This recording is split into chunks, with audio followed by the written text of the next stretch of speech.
All right, in this lecture, we're going to talk about sections 4 and 5. This will cover the rise of Andrew Jackson and some of his background and how he ends up becoming president. And then one of the largest crises that he faces during his presidency, which is going to be known as the Nullification Crisis, there in section 5. So let's go ahead and get started. The career of Andrew Jackson, the survivor of that backcountry Kentucky duel in 1806, exemplified both the opportunities and the dangers of political life in the early republic. He was a lawyer, a slaveholder, and a general. And eventually he becomes the 7th president of the United States. But you need to remember for quiz and test purposes that he rose from humble frontier beginnings, very different than the other early presidents of the United States, who were all elites. And he becomes one of the most powerful Americans of the 19th century. He was born on March 15th of 1767 on the border between North and South Carolina to two immigrants from Northern Ireland. He grew up in dangerous times, and at the age of 13, he joined the American militia unit in the Revolutionary War. He was soon captured, and the British officer slashed at his head with a sword after he refused to shine the officer's shoes. Disease during the war also claims the lives of his two brothers and his mother, which leaves him an orphan. Their deaths and his wounds had left Jackson with a deep and abiding hatred of Great Britain, which we'll see later. After the war, Jackson moved west to frontier Tennessee, where despite his poor education, he prospered, working as a lawyer and acquiring land and slaves. He eventually comes to own 150 slaves at Hermitage, which was his plantation near Nashville. In 1796, Jackson was elected as a U.S. representative, and a year later he won a seat in the Senate, although he did resign within the year, citing financial difficulties. Thanks to his political connections, Jackson obtained a general's commission at the outbreak of War of 1812. Despite having no combat experience, General Jackson quickly impressed his troops, who nicknamed him Old Hickory, after a particularly tough kind of tree.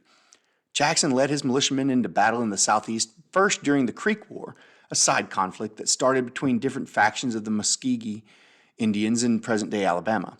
In that war, he won a decisive victory over hostile fighters at the Battle of Horseshoe Bend in 1814. A year later, he also defeated a large British invasion force at the Battle of New Orleans. There, Jackson's troops, including backwoods militiamen, free African Americans, Indians, and a couple of slave-trading pirates, successfully defended the city and inflicted more than 2,000 casualties against the British, sustaining barely 300 casualties of their own. The Battle of New Orleans was a thrilling victory for the United States, but it actually happened several days after a peace treaty had actually been signed in Europe to end that war. News of the treaty had obviously not yet reached New Orleans, but I'm not sure it would have mattered even if it had. The end of the War of 1812 did not end Jackson's military career. In 1818, as commander of the U.S. Southern Military District, Jackson also launched an invasion of Spanish-owned Florida. Now, for quiz purposes, you need to understand, he was only acting on very vague orders from the War Department to break the resistance of the region's Seminole Indians. These were not direct orders. They were not easily, defined. They were very vague. And these Seminole Indians had been protecting runaway slaves and attacking American settlers across the border. But on Jackson's orders in 1816, U.S. soldiers and their Creek allies had already destroyed something called the Negro Fort, which was a British-built fortress on Spanish soil that housed former slaves. This killed 270 former slaves, and they even executed some of the other survivors. In 1818, Jackson's troops crossed the border again and occupied Pensacola, the main Spanish town in the region, and arrested 2 British subjects whom Jackson executed for helping the Seminoles. The execution of these 2 Britons created an international diplomatic crisis. By this point, most officials in President James Monroe's administration had called for Jackson's censure. But Secretary of State John Quincy Adams, the son of former President John Adams, found Jackson's behavior very useful. He defended the impulsive general, argued that he had been forced to act this way.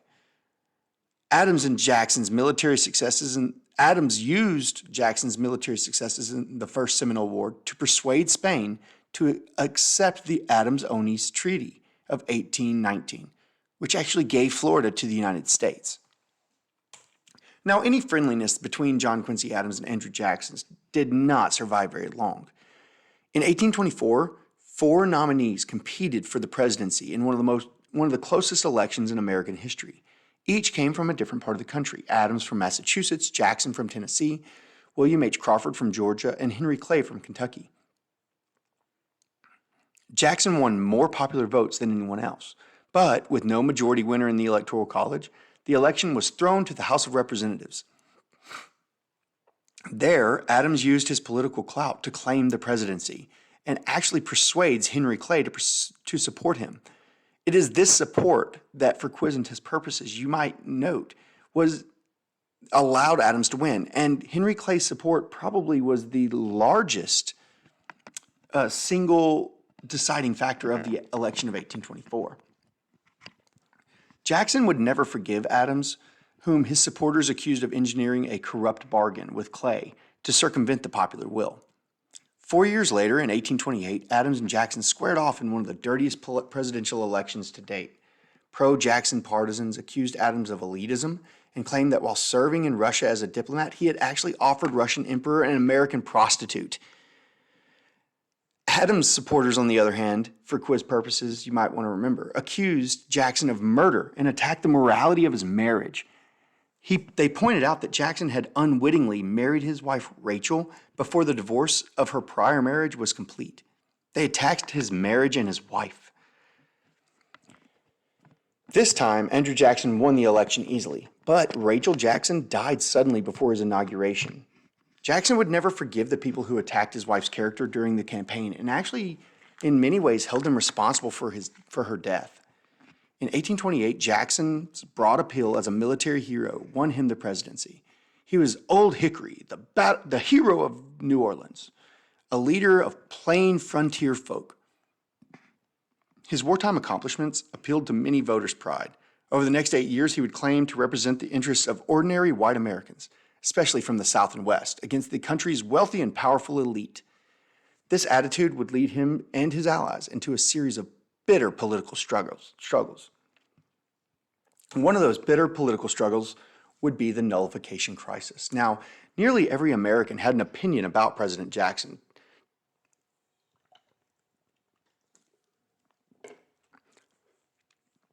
To some, he epitomized democratic government and popular rule.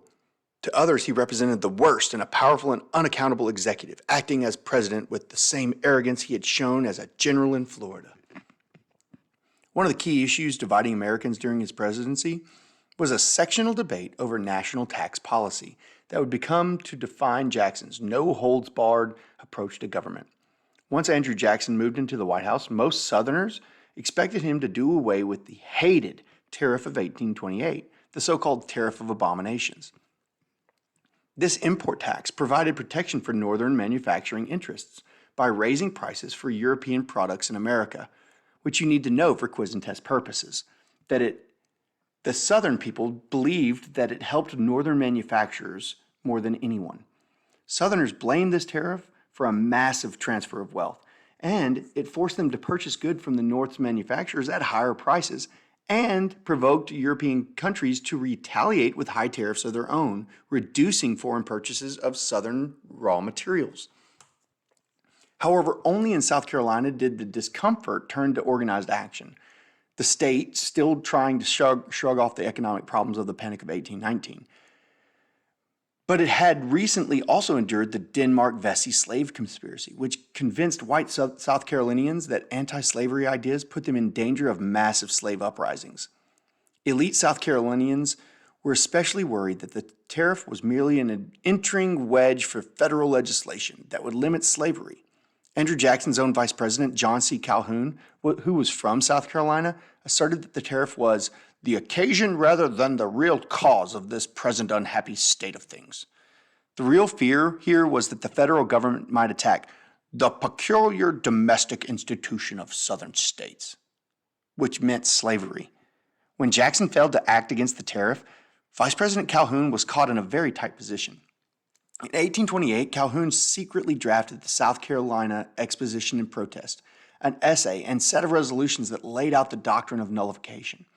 Drawing from Virginia and Kentucky resolutions of 1798 and 1799, Calhoun argued that the United States was a compact among the states rather than among the whole American people.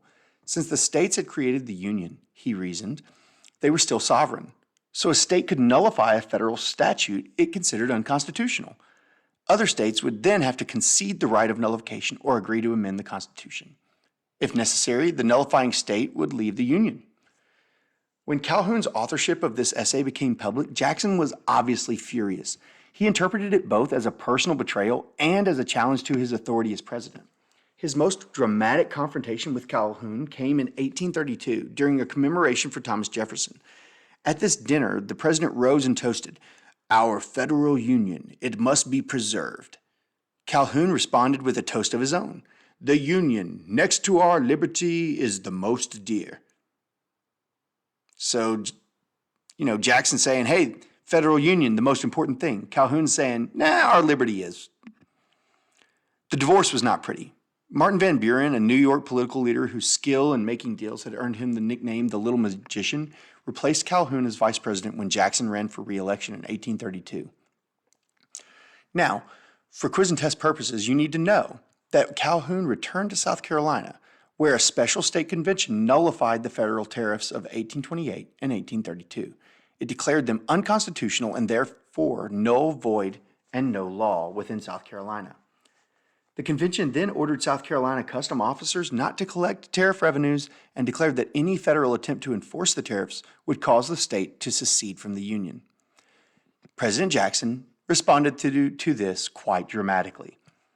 He denounced the ordinance of nullification and declared that disunion by armed force is treason, vowing to hang Calhoun and any other nullifier who defied federal power. He persuaded Congress to pass a force bill that authorized him to send the military to enforce the tariffs. Faced with such threats, other southern states declined to join South Carolina. Privately, however, Jackson supported the idea of compromise and allowed his political enemy, Henry Clay, to broker a solution with Calhoun. Congress passed a compromise bill that would slowly lower federal tariff rates, with South Carolina rescinding their nullification for the tariffs. But it then goes on and nullifies the force bill. The legacy of the nullification crisis is difficult to kind of sort out. Jackson's decisive action seemed to have forced South Carolina to back down, but the crisis also united the ideas of secession and states' rights, two concepts that had not necessarily been linked before. Perhaps most clearly, nullification showed that the immense political power of slaveholders was matched only by their immense anxiety about the future of slavery. During the later debates about this in the 1840s and 1850s, the ideas of the nullification would again rise. In this last section that we're going to cover in this lecture, we're going to talk about the Eaton Affair and the politics of sexuality. Now, a more personal crisis had happened during Jackson's first term, and it also drives a wedge between him and Vice President Calhoun. The Eaton Affair, sometimes insultingly called the Petticoat Affair, began as a disagreement among elite women in Washington, D.C., but it eventually led to the disbanding of Jackson's cabinet, which you need to know for quiz and test purposes. True to his backwoods reputation, when he took office in 1829, President Jackson chose mostly provincial politicians, not Washington veterans, to serve in his administration. One of them was his friend John Henry Eaton, a senator from Tennessee whom Jackson nominated to be his Secretary of War. A few months earlier, Eaton had married Margaret O'Neill Timberlake, the recent widow of a Navy officer. She was the daughter of Washington boarding house proprietors, and her humble origins and combination of beauty, outspokenness, and familiarity with so many men in the boarding house had led to a lot of gossip about her. During her first marriage, rumors had circulated that she and John Eaton were actually having an affair while her husband was at sea in the Navy. When her husband committed suicide and she married Eaton just 9 months later, the society women of Washington had been scandalized. They wrote that Margaret Eaton's reputation had been totally destroyed. Now, John Eaton was Secretary of War, but other cabinet members' wives refused to have anything to do with his wife. No respectable lady who wanted to protect her own reputation could exchange visits with her, invite her to social events, or be seen chatting with her. Most importantly, the vice president's wife, Floride Calhoun, shunned Margaret Eaton, spending most of her time in South Carolina to avoid her. Even Jackson's own niece, Emily Donaldson, visited Eaton once and then refused to have anything more to do with her. Although women could not vote or hold office, they played an important role in politics as people who controlled influence. They helped hold official Washington together. And according to one local society woman, the ladies had as much rivalship and party spirit, desire of precedence and authority as male politicians had. These women upheld a strict code of femininity and sexual morality. They paid careful attention to the rules that governed personal interactions and official relationships. Margaret Eaton's social exclusion thus greatly affected Jackson, his cabinet, and the rest of Washington society. At first, President Jackson blamed his rival Henry Clay for the attacks on the Eatons, but he soon perceived that Washington women and his new cabinet had initiated the gossip themselves. Jackson scoffed, "I did not come here to make the cabinet for ladies of the place," and claimed that he had rather have live vermin on my back than a tongue of one of these Washington women on my reputation. He began to blame the ambition of Vice President Calhoun for fluoride Calhoun's actions, deciding it is necessary to put him out of the cabinet and to destroy him. Jackson was so indignant because he had recently been through a similar scandal with his late wife, Rachel. Her character, too, had been insulted by leading politicians' wives because of the circumstances of her marriage. Jackson believed that Rachel's death had been caused by those slanderous attacks. Furthermore, he saw the assaults of the Eatons as attacks on his authority. In one of the most famous presidential meetings in American history, Jackson calls together his cabinet members to discuss what they saw as the bedrock of society, women's positions as protectors of the nation's values. There, the men of the cabinet debated Margaret Eaton's character and delivered a long defense, methodically presenting evidence against her attackers. But the men attending the meeting and their wives were not swayed. They continued to shun Margaret Eaton, and the scandal was resolved only with the resignation of 4 members of his cabinet, including Eaton himself. The next section or two, we will talk about the bank war and a couple other issues that Jackson faced during his time as president.